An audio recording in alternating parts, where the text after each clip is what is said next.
Alright guys, welcome to the 6th episode of Chevening Scholarship Tips with Miss Cynthia Kimola. And this is episode 6. And if you have not listened to the previous episodes, please go ahead because that's where I touched upon what the reading committee is actually looking for when you're writing your essays. I touched upon the networking essay, leadership essay, how to structure your career plan, and also how to calculate work experience for the Chevening Scholarship. So today, what we are going to do, because I've gotten a request for this, we're going to talk about the courses, like when you're choosing the courses, because Chevening tells you that you need to select 3 different master's courses, and these can be 3 different courses at the same institution or 3 similar courses at 3 different universities. So some of you are coming to me in my DMs on my YouTube videos and asking me, okay, Cynthia, should I just choose one course in one university, or I can do 3 courses? So I've told you here what Chevening expects of you. You need to have 3 different courses at the same institution or 3 similar courses at up to 3 different universities. So this is where you also need to spend time on, because choosing these courses should be something that you do carefully, because you will not be able to change your course choices after submitting your application unless you're granted permission to do so at the interview stage. And this actually happened to me. There are some universities that I had put as my first rank or the second one, but during the interviews I was asked if I want to change the order of my rankings, and I was able to do so. That is the only time that you can change your course rankings. So the other thing is you need to ensure that you apply for the courses as soon as possible to ensure that you get a space or a placement there. I'm aware right now, if it's 2020 now, it's when I'm recording this, it's September. Some courses are not open for the next year. So what you can do is just go to the university academic place where the courses are, identify what course you want to apply for, and then go ahead and write your Chevening scholarship essays. Because you remember in the why do you want to study in the UK essay, I advised you that you need to actually mention a few things about the course, the module, the professor, where the university is located, things like that, so that by the time the course opens, you will now go ahead and proceed to apply to the university course. But right now, you're focusing on the scholarship application. And you have time to do this. You have always until the 15th of July the next year to ensure that you get an unconditional offer for one of the courses that you are applying for. So Chevening actually, on their website, they recommend selecting 3 similar courses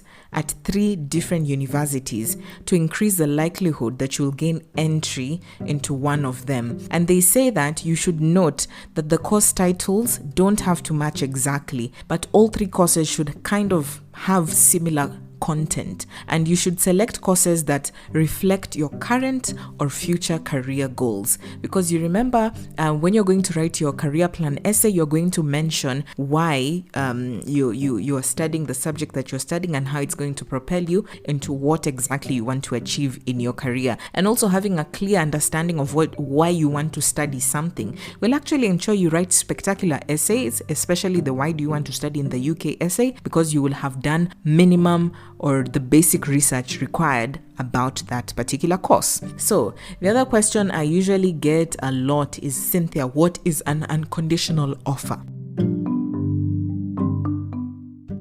We'll be back in a moment. So a word from our sponsor today, Anchor, and this is actually the app that I actually use to record this podcast. If you haven't heard about Anchor, it's the easiest way to make a podcast. And let me tell you why I personally prefer it and why I recommend all my friends to use it. Because 1, it's free. It has creation tools that allow you to record and edit your podcast right from your phone or computer. If you have excuses, I don't have a mic, I don't have editing software, Anchor has it all for you. And also, Anchor will distribute your podcast for you. You record it on Anchor, and then it will distribute it to Spotify, Apple Podcasts, Google Podcasts, Castbox, basically anywhere you think podcasts are heard, it just sends it there. So you don't have to open those accounts individually, because it takes a lot of time. And why do it yourself when you can efficiently use Anchor to do all the work for you? And then I love it because you can make money from your podcast, and with minimum listenership. You don't have to hit like 1,000 subscribers or something something like that. No, you just start from the get-go. It's everything you need for a podcast in one place. So go ahead and download the free Anchor app or go to anchor.fm to get started.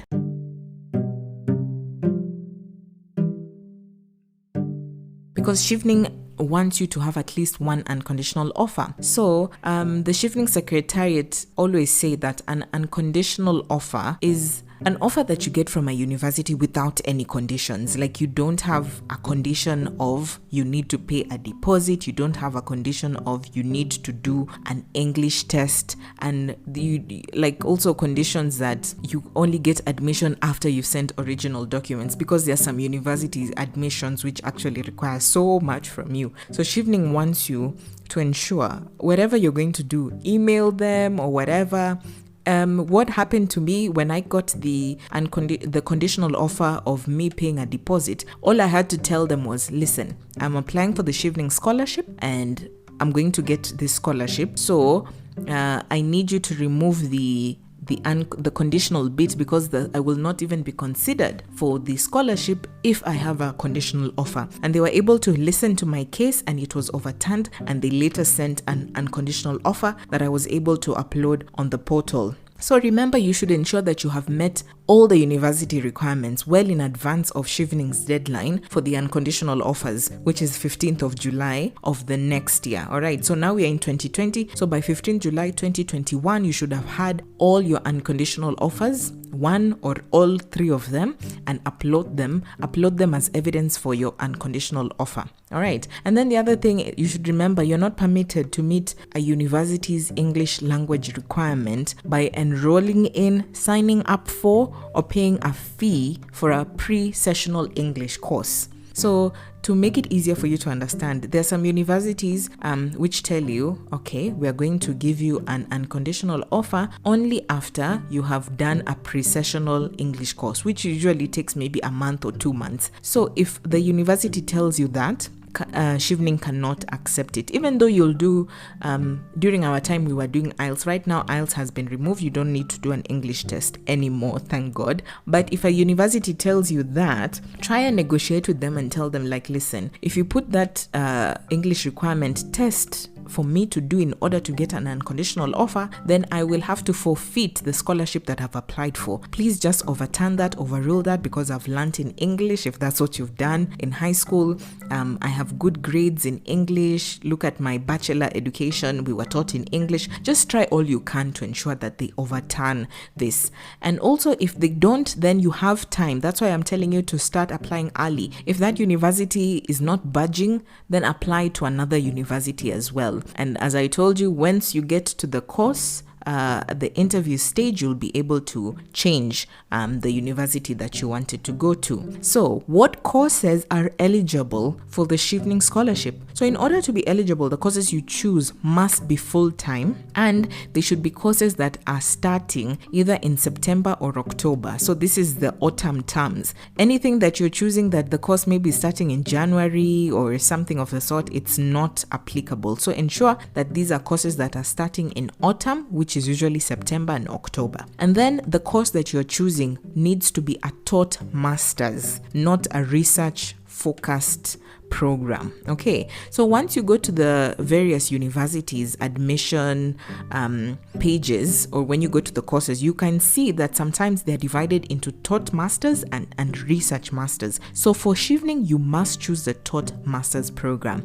Also, the course that you're taking, eventually, when you're graduating, it should lead to a master's degree qualification. So you must be quite keen and see what exactly you're going to graduate with. An MA, MSc, something of the sort. Just ensure it's a master's degree qualification. And of course, it needs to be based in the UK. What you should remember is, and be very careful, because you find some universities offer the same course but as part-time and full-time. So you need to be keen only to choose full-time courses, because part-time will not be considered. Distance learning courses will not be considered. Also, the course should be more than 12 months in duration. So whatever course you're picking should be 12 months and above, okay, because it's 1 year master's. So if the course is 9 months or less than 9 months in duration, that cannot be considered. Also ensure that it is a master's, not a PhD or a doctor in philosophy. It shouldn't be that. And then taught with more than 1 month of study outside the UK. So this is quite important because it actually happened to a friend of mine, but she was quite lucky. What happens is you find some courses, they have maybe partner organizations, and you find that one or a whole semester is going to be spent in Germany, and then this other semester you're in the UK. So you can have that structure, but it says here the course cannot be it cannot be agreed upon if it is taught with more than 1 month of study outside the UK. So be very careful. You might be quite excited that you're going to experience another country or whatnot, but just ensure that it's maybe 2 weeks, 3 weeks, and then you're back, not more than a month. So a month is fine. Then the other thing is, when you go to the Chevening website, you can be able to find eligible courses, and it's not a must you actually use this platform. You can just apply to any university you want in the UK, any course that you want, and the place where they're asking you if you're going to be funded, self-funded, blah, blah, blah, just say a scholarship, Chevening scholarship. But you also need to note the following. MBAs can be considered, but there is a fee cap applied to MBA programs, and they require you to cover an additional cost of over £18,000. So if you really, really want to do an MBA course and you have the £18,000 to top up, then go ahead and do it. And then one thing you should note is there's a caveat on London-based campuses. So if you wish to undertake a course offered at a London-based campus of a UK university that is also based elsewhere in the country, you will only be permitted to do so if that exact course is unavailable at the university's main campus. So if the same course is offered at both the main campus and the London campus of a university, you'll be expected to attend the main university campus. And this is just because London is quite expensive, so they're trying to also cut costs that way. So for example, I was based in Glasgow. There's the Glasgow Caledonian University in Glasgow in Scotland, and it also has a London-based campus. All right, so if you apply for that course in that university and you choose you want to be in the London-based campus, but Chevening says no, there's a main campus in Glasgow and they offer the same course, you will be told to go to the main campus. So just be cognizant of that, be mindful of that when you're also applying, when you're taking the campuses. Just ensure that it doesn't get to that point where you think you're excited you're going to be in London and then only for you to be shipped to where the main campus is, which isn't a bad thing, but just note that. And then also the Secretariat is telling you that although they try to have an accurate list of courses during the application process, some courses can change from 1 year to the next. So you are the one who is responsible for checking that the courses you list in your application meet the criteria for Chevening funding. So you might find that because these courses also undergo upgrades, you might find that this course was maybe more than 12 months. It meets the Chevening criteria in 2020, but in 2021, after the department upgraded it, or they did some changes or revised it, it has now become a course that is less than 9 months. So you see that can't work. You can't be able to use that. So just ensure that you check the courses. Also, the courses you're applying for, are they meeting all these requirements? And then the other thing is, if you're going to use the Chevening website to find the eligible courses and you believe that a course is eligible but it does not appear in the online application system, then what you can do is just get in touch with Chevening and let them know about this. But this should be before 31st October. So just be sure about what you're trying to apply for. And then the other thing is, they're saying that Oxford University Diplomatic Studies Program, the postgraduate diploma in diplomatic studies at Oxford University, is the only postgraduate diploma you can take up on a Chevening scholarship. All other courses must be taught master's degree. So if you've always wanted to go to University of Oxford, just know that this one diploma, the diploma in diplomatic studies at Oxford University is the only postgraduate diploma you can take up on the Chevening scholarship. And this is something that I didn't know. So also just helping you guys prepare for the application is also making me learn a few things here and there as we go. So things to recap and things to remember as we finish this episode is that you need to apply to 3 different master's courses. Okay, so these 3 can be in the same institution, or 3 similar courses up to 3 different universities. So if you're going to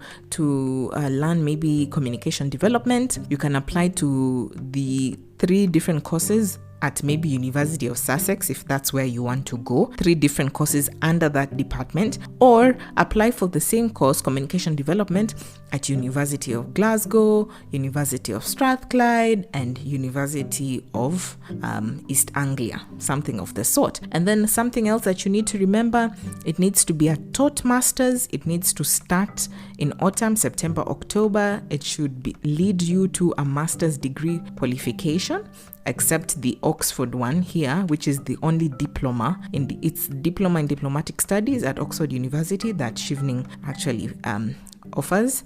And also remember, when you're applying, if the same course is offered in the main campus and also in the London campus, you will be told to go to the main campus. So just be sure about that. So I hope this has brought clarity to you when you're choosing your courses, and it has actually demystified some of the questions that you had. So just remember, if the university you want to apply for, the course is not yet open at this time, don't freak out. It's fine. Go ahead and apply for the Chevening scholarship. Just identify the course and the university you want to go to, and then you will name them in the study. Why do you want to study in the UK essay? And that will be fine. And then you'll just be checking throughout the year, even maybe if you find that you've already submitted your Chevening scholarship but the university application is not yet open, you'll just keep checking, and then apply. And also now aggressively ask or tell the university that you need what? An unconditional offer. So thank you so much for listening to this episode. I hope you found it beneficial, and please share it with your friends who might also find it beneficial. And always, I wish you the best, and remember, you can do this. Don't freak out, just have information and execute.